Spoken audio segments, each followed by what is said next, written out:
Treasuries plunge as traders adjust for a less dovish Fed. Welcome to Market Insight, I'm Peter Devlin.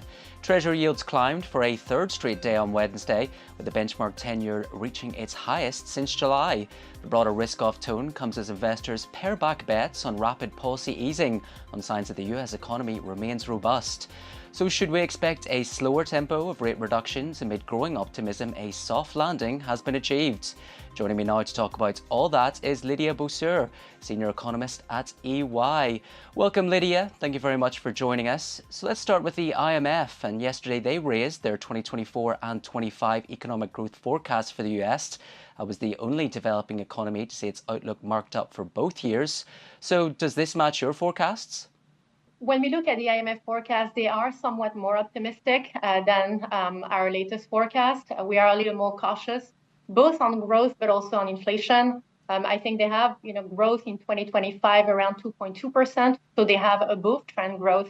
Next year, we are somewhat below that. We are expecting the economy to grow 1.9% next year, and it's really driven by our view that the economy will remain on that gentle decelerating trajectory. So we expect, growth to continue to cool into 2025. Let's take a closer look at inflation as well. You did mention a caution outlook. Bank of America and UBS, they've recently noted rising odds of a no landing outcome where growth doesn't slow and inflation remains a worry. Are you dismissing this scenario and confident disinflation will continue? There are some risks surrounding the inflation outlook, so I think it's important to keep that in mind. But when we look overall at the inflation environment and when we look at the underlying drivers of inflation, we continue to look at an environment that will favor more disinflation as we head into 2025. We have pricing power that has been decreasing for companies. We have lower markups. We also have a labor market that has softened and signs of, a slowdown also in wage growth, and then more housing disinflation in the pipeline. So if you put all that together, we should continue to see inflation moving in the right direction. We know, based on experience and what we've seen earlier this year, that it can be bumpy, but we do think that in 2025, inflation should continue to gradually move lower. So flash PMIs will be closely watched tomorrow, the October reading.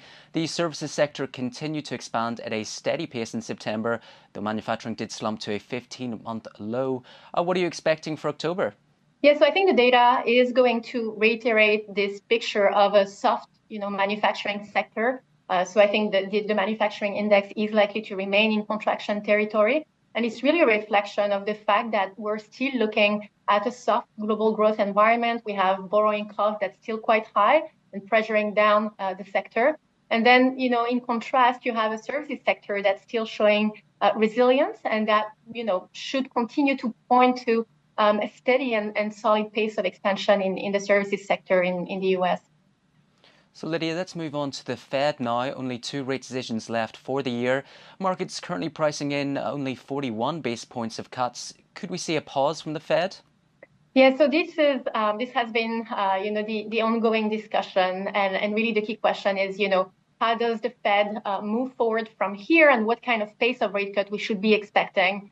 Right now, a pause is not our base case. There has been some, upside surprise in the data, looking at retail sales and the jobs report. But overall, if you look at the backdrop for both, the labor market, but also the inflation picture, I think there is still more room for the Federal Reserve to continue to move interest rates lower and closer to a neutral stance. So we're expecting to see a 25 basis point rate cut in November and another 25 basis point rate cut in December. So there's really this idea that there's no hurry anymore for the Fed to recalibrate policy, but that they still want to get more rate cuts and move away from that restrictive policy stance that's putting downward pressure on activity.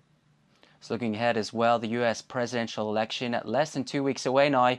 Blackstone CEO Steve Schwarzman, he said that the US is likely to avoid a recession regardless of who wins.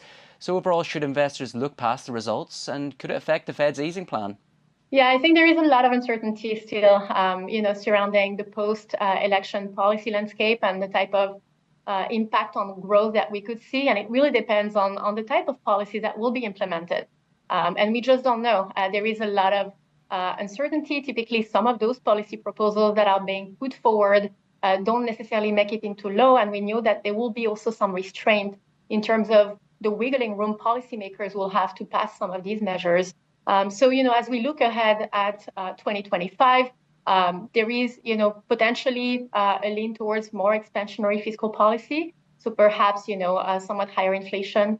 We know that tariffs are also typically a drag on growth and create that inflationary impulse. So that would be also a downside risk to the outlook, but generally still a lot of uncertainty surrounding, the growth impact that we could see post-election.